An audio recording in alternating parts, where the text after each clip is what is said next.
तो सारे देवता अपना अपना रोना रोने लगे। ब्रह्मा जी से निवेदन किए कि भगवान आपने रावण को वर दे करके हम लोगों की दुर्दशा करा दी है।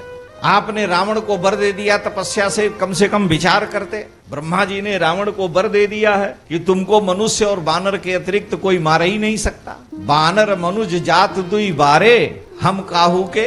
तो ब्रह्मा जी आपने यह विचार नहीं किया कि रावण हम देवताओं पर कितना अत्याचार कर रहा है। गोस्वामी जी ने तो लिखा कि रावण आवत सुने सकोहा तो देवन तके मेरु गिर खोहा। रावण के भौं चढ़ी हुई उस मुख को, भौं चढ़े हुए मुख को देखते ही देवता भाग खड़े होते हैं। तो ये बताइए स्वर्ग का सुख लेके क्या करना है जब रावण के भय के मारे भागे भागे फिरना पड़े, शरीर में चोट लग जाए, घाव हो जाए और उसके बाद अश्विनी कुमार धनवंतरी वैद्य दवाई करें लेकिन मर नहीं सकते। न बूढ़े हो सकते हैं न बालक हो सकते हैं, रहेंगे जुआ, रोज दवाई होगी, रोज मार खाएंगे, मर नहीं सकते। तो क्या फायदा है इस स्वर्ग को लेकर के। इसलिए हमारे यहाँ भक्ति शास्त्र में आचार्यों ने स्वर्ग की उपेक्षा की कि स्वर्ग के सुख की कोई कामना नहीं, स्वर्गाय हमें मिल जाए।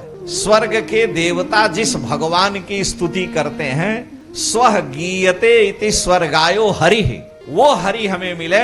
यद गत्वा न निवर्तन्ते तद्धाम परमम मम, जहां जाने के बाद नहीं लौटना पड़ता है। ब्रह्मा जी हम स्वर्ग के देवता हो गए इसलिए अब हम पछता रहे हैं।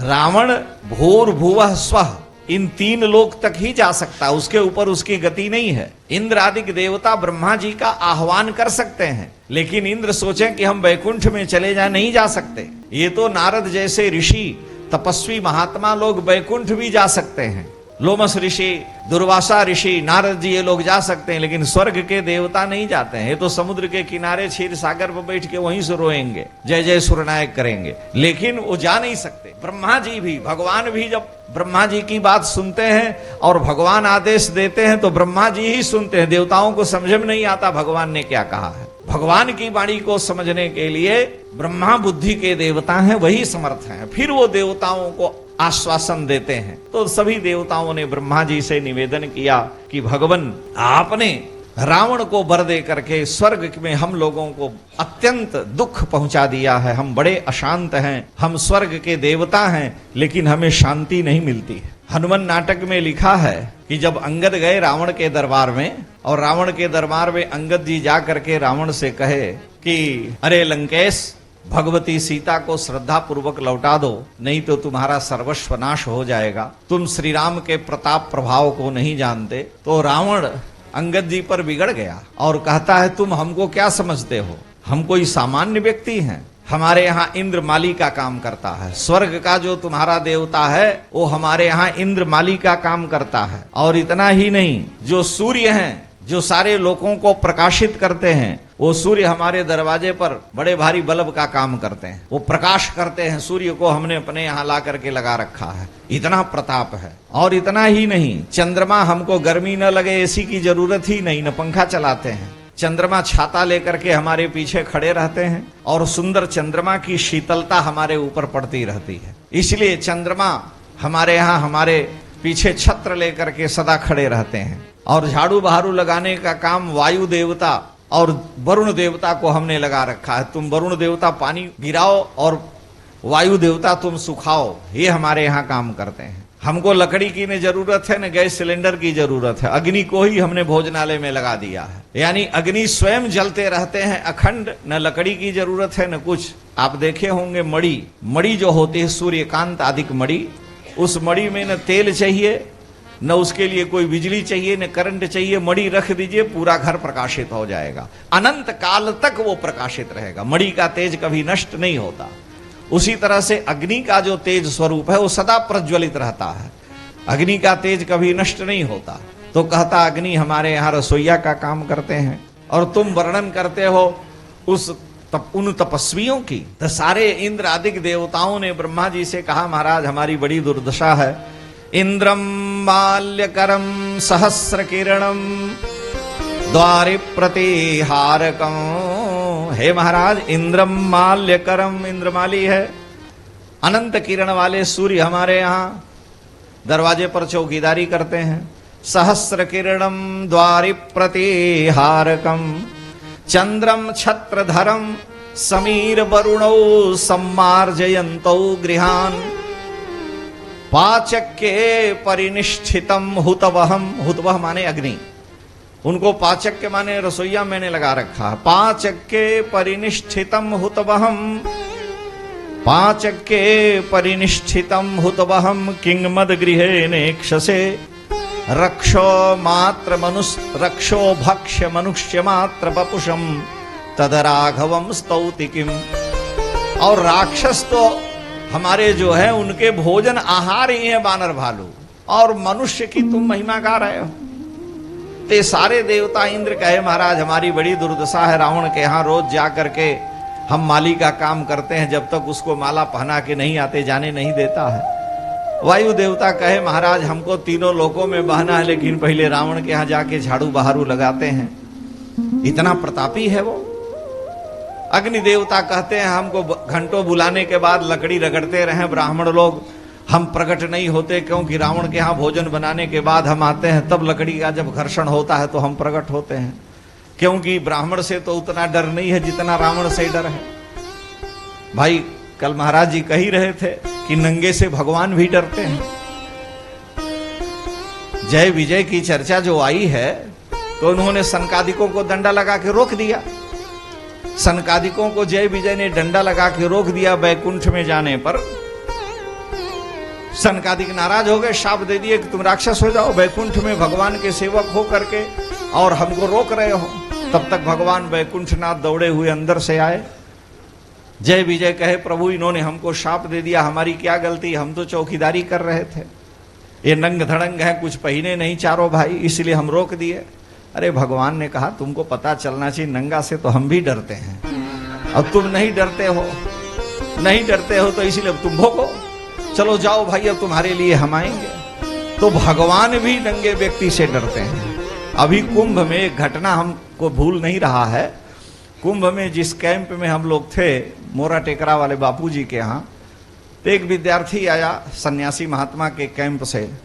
तो हम लोग कहे यार बड़ी दुर्दशा है, न गाड़ी जा पाती है न गाड़ी आ पाती है, बड़ी परेशानी है, पुलिस वाले आने। अरे उसने कहा महाराज आप लोग नहीं समझते, हम तो बस पूरी की पूरी बस स्वामी जी के आश्रम में लाते हैं, यात्री आते हैं पैसा देते हैं, उनका काम चलता है। तो हमने पूछा कैसे बस तुम लाते हो, और लोग भी बैठे थे साथ में। तो कहा मैं क्या करता हूँ, जहाँ नागा लोग हैं वहाँ मैं जाता हूँ, एक एक नागा को मैं जो है 1100 रुपया दे देता हूँ, और उन सबसे कहते हैं चलिए हमारे बस निकलवाने के लिए। वो सीधे पहुंच जाते हैं जहाँ पुलिस खड़ी है, नंगा होके लेके त्रिशूल वहाँ भांजने लगते हैं। पुलिस वाला कहता है भैया जाने दो, इन उपद्रवियों से कौन करे, छोड़ देता है, पूरी बस अंदर आ जाती है। ये यथार्थ सत्य घटना बता रहे हैं कि पूरे कुंभ में जहां चाहता है वहीं बस लेके, क्योंकि वो नंगे हैं, अब उनके आगे क्या करिएगा।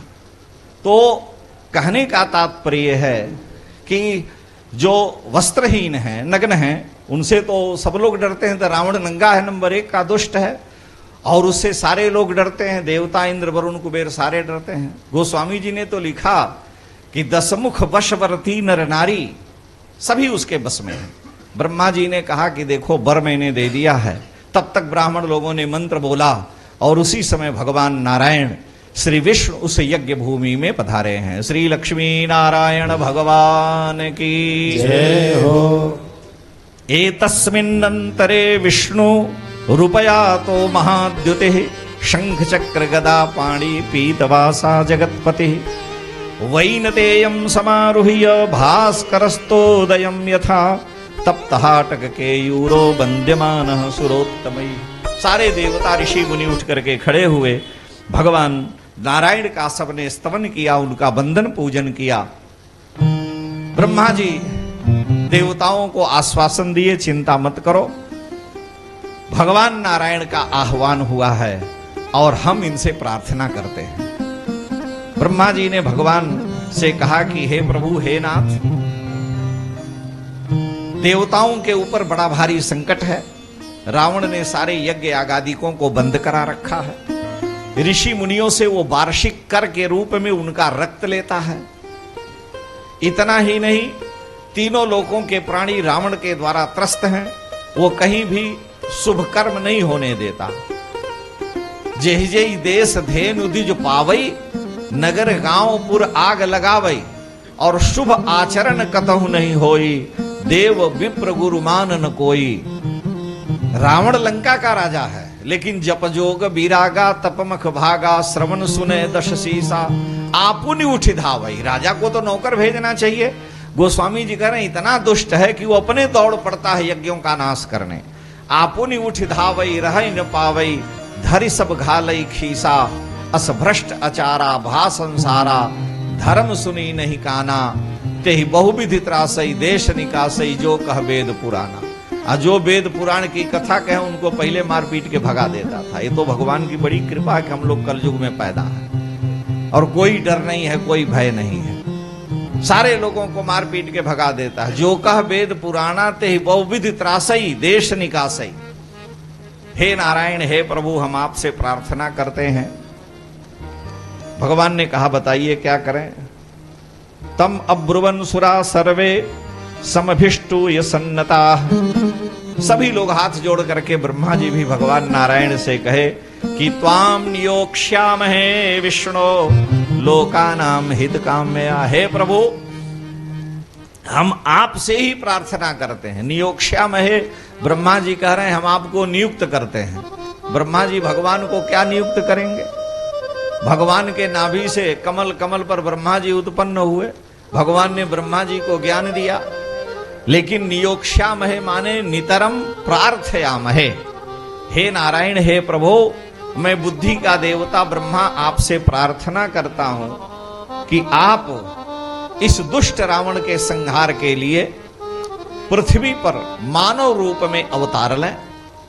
और इस समय परम धर्मात्मा अयोध्या के राजा चक्रवर्ती दशरथ जी महाराज हैं। राज्ञो दशरथस्य त्वम् अयोध्याधिपतेर्विभो धर्मज्ञस्य वदान्यस्य महर्षि समतेजसः। ऋषि मुनि महर्षियों के समान जो धर्मज्ञ हैं, जो बड़े दयालु हैं और अयोध्या के जो स्वामी हैं, उन महाराज दशरथ की 3 रानियां प्रधान हैं। अस्य भार्यासु तिस्रेषु ह्री श्री कीर्त्युपमासु च। ह्री, श्री और कीर्ति की स्वरूपा भगवती कौशल्या, भगवती कैकेयी और भगवती सुमित्रा 3 उनकी रानियां हैं। यद्यपि महाराज की 350 700 रानियां थीं दशरथ जी के। लिखा है, गोस्वामी जी ने भी लिखा, वाल्मीकि में भी 350 की चर्चा है। 350 विवाह करने के बाद भी महाराज दशरथ को कोई पुत्र नहीं हुआ। राजा चित्रकेतु ने 1 करोड़ रानियों से विवाह किया, उसके बाद भी कोई लड़का बच्चा नहीं हुआ। तब जाकर के ऋषि ने कृपा कर दी तो उसको 1 पुत्र हुआ था। तो उनकी 3 जो रानियां हैं, जो क्षत्रणी हैं, हे प्रभु, हे नाथ, हे नारायण, विष्णु पुत्रत्वमागच्छ कृत्वात्मानं चतुर्विधम। उन परम धर्मात्मा महाराज दशरथ के यहां 4 रूपों में उनके पुत्र के रूप में होकर के आप अवतार लें। जो रावण मेरे वरदान के प्रभाव से अबध्यम सर्वदैवतैहि, जो देवताओं के लिए अबध्यम दैवतैर विष्णु समरे जहि रावणम, उस रावण का आप संहार करें। हमारी यह आपसे प्रार्थना है। भगवान ने ब्रह्मा और सारे देवताओं की प्रार्थना को स्वीकार किया और कहा कि हे ब्राह्मण, हे समस्त देवताओं, देखो मनुष्य चिंतयामास जन्म भूमिम अथात्मना। मैं मानव शरीर धारण करके अनंत ब्रह्मांडों में इस ब्रह्मांड और इस ब्रह्मांड के 14 लोकों में पृथ्वी लोक और पृथ्वी पर भी जो सबसे अत्यंत पावन क्षेत्र भारतवर्ष है, उस भारतवर्ष में जम्बू द्वीप के अयोध्या चक्रवर्ती दशरथ जी महाराज की जो राजधानी है, उन दशरथ जी के यहां मैं अवतार लूंगा।